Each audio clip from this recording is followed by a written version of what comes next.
El segundo punto para hoy, basado en los primeros, más corto que el primero, dice: los discípulos hicieron la pregunta clave.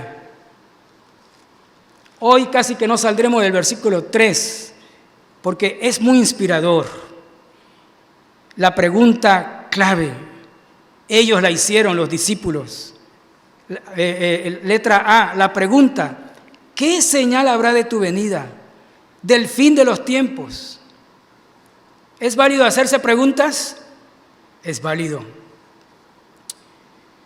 Pero es de sabios conocer las respuestas.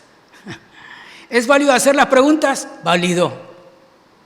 Pero, ¿quién responde a la pregunta? Es de sabios conocer las respuestas. Jesús nos enseña las 3 épocas, cómo se darán los tiempos finales.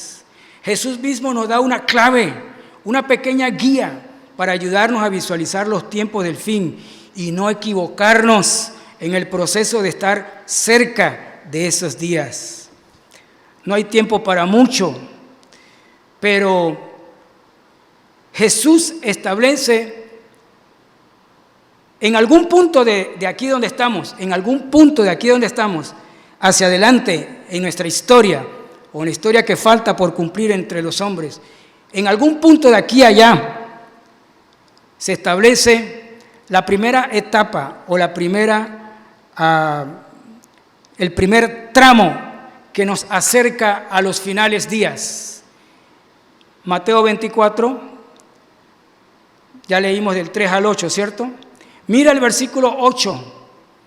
Jesús establece que lo anterior, lo que dijo antes, será principio de dolores. Y todo esto será ¿qué? Principio de dolores.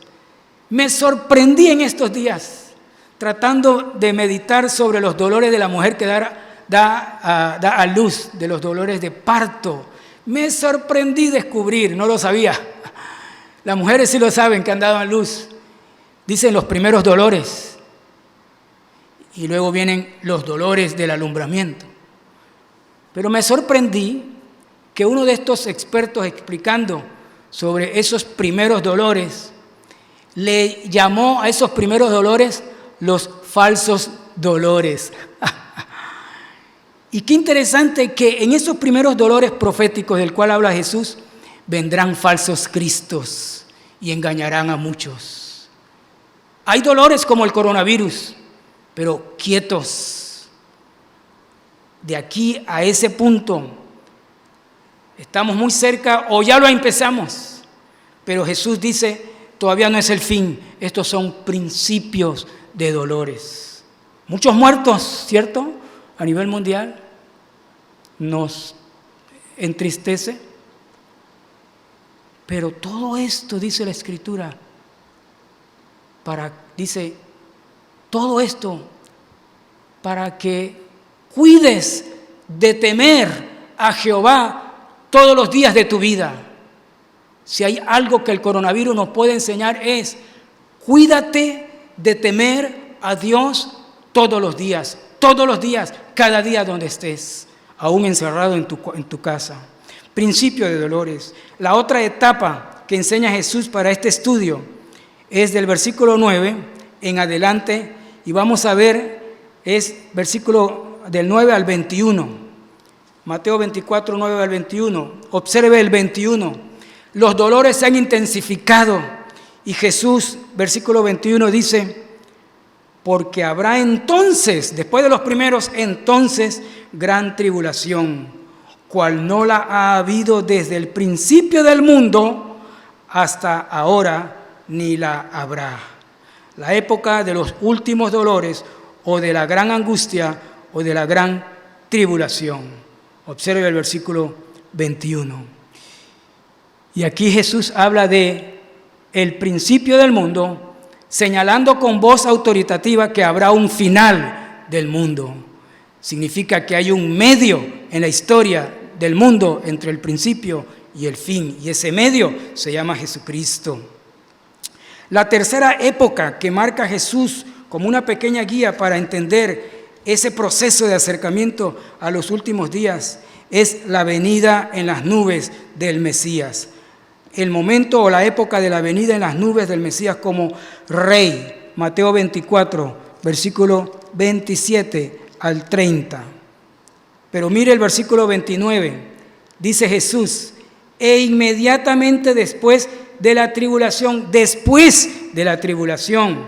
3 años y medio, e inmediatamente después de la tribulación de aquellos días, el sol se oscurecerá y la luna no dará su resplandor y las estrellas caerán del cielo y las potencias de los cielos serán conmovidas.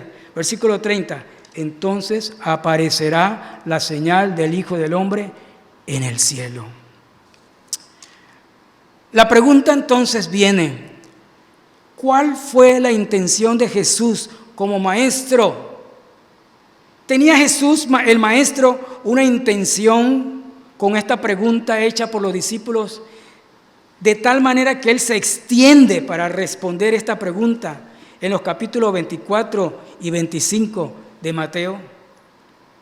Su intención era tan solo que ellos supieran. Ok, ya lo saben, ya los expertos en teología escatológica ya lo saben, pero ¿y qué? ¿Ahora qué? ¿Ya lo sabes? ¿Y ahora qué? ¿Para qué te sirve saberlo? Hay muchos que lo saben y no les sirve para nada. A Jesús no se le escapa nada. A Jesús lo que le interesa es tu corazón.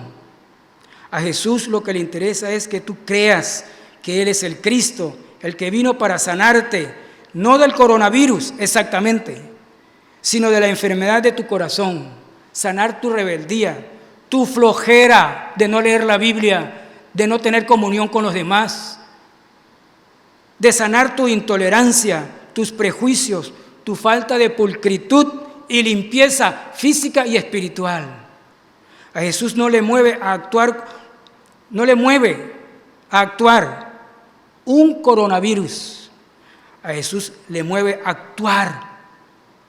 A Él lo que le mueve a actuar es tu corazón. Tu corazón todavía no salvo. Tu corazón irreverente. Tu corazón sucio de la enfermedad del pecado. Ese pecado que te ha distanciado y te tiene distanciado de una comunión con el Padre. Ese pecado impide a los hombres acercarse a Dios. El coronavirus nos está impidiendo acercarnos los unos a los otros. El pecado nos impide acercarnos a Dios y a unos de los otros. Y Jesús vino con todo poder para remover nuestros corazones, de nuestros corazones, remover el virus del pecado. Este virus del pecado es el culpable de todos los demás virus, incluyendo el coronavirus. No es la nación de China la culpable, ni aquella persona que contagia al otro. El culpable del coronavirus es el virus del pecado que nos hace actuar de manera egoísta y rebelde. Cuando crees en la primera venida de Cristo y estás firme en esa fe, ¿qué crees que va a ocurrir? Si crees en la primera venida de Cristo firme, ¿qué crees que va a ocurrir en tu vida? Te convertirás en un testigo. Si crees, te convertirás en un testigo de la primera venida de Cristo. Serás un testigo de la verdad de toda la Biblia. Podrás ser como el burrito. Podrás ser como ese burrito humilde que llevó manso a Jesús sobre sus espaldas para que otros también lo adoraran como el verdadero Rey. Literalmente leemos de Jesús sobre el burrito, dice la Escritura, y Él se sentó encima. ¿Se ha sentado Cristo encima del trono de tu corazón? ¿Se ha sentado Cristo en el trono de tu ego? ¿O sigues tú gobernando tu ego? Cristo debe estar colocado, sentado sobre tu ego, en el centro de tu corazón. ¿Quién dirige tu vida? Deja de una vez por todas las cosas que te lo impiden y permite a Jesús una vez por todas que Él esté por encima de ti y sea Él el que dirija tu vida. Pregunta, ¿tuvieron o no los discípulos la respuesta a su pregunta? ¿Tuvieron respuesta? Pues sí. B, si tienes la respuesta te conviertes en maestro, no en alumno. ¿En qué te conviertes si tienes la respuesta? Si tienes la respuesta, te conviertes en maestro, no en alumno. Espero que seas maestro de estas verdades. Letra C, la respuesta del apóstol Pablo ante los tiempos del fin. Ya estamos terminando, mis hermanos. Así decimos siempre los predicadores, ¿no? Pero quiero que vean conmigo una gran respuesta para nosotros, la Iglesia de Dios, del apóstol Pablo. 7 aspectos que produce la seguridad de salvación en el creyente. Letra C, la respuesta del apóstol Pablo ante los tiempos del fin. Primera de Tesalonicenses capítulo 5, versículo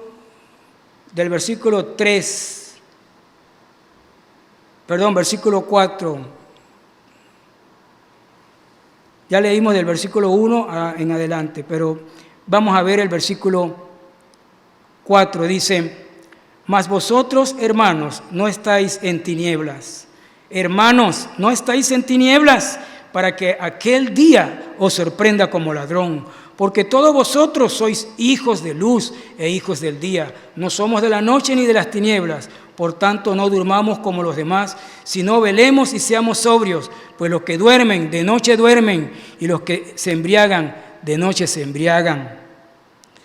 Pero nosotros, que somos del día, seamos sobrios, habiéndonos vestido con la coraza de fe, de amor, con la coraza de fe, de amor y esperanza de la salvación como yelmo, porque no nos ha puesto Dios para ira, sino para alcanzar salvación, por medio de nuestro Señor Jesucristo, quien murió por nosotros, para que ya seamos que velemos o que durmamos, vivamos juntamente con Él, por lo cual animaos unos a otros y edificaos unos a otros, así como lo hacéis. Número 1, 7 aspectos que produce la seguridad de salvación. No lo vamos a reenfatizar. Primer aspecto, si tú estás seguro de la primera venida y estás seguro de tu salvación, Pablo lo resume aquí de esta manera. El creyente sabe y está seguro de la venida de Cristo. Versículos del 1 al 3 de 1 Tesalonicenses 5. 2, el creyente no debe ignorar este tema. 3, el creyente nada debe temer del futuro porque es hijo del día. Versículo 5. 4, el creyente muestra un carácter sobrio, no ansioso, no angustiado. Versículos 6 y 7.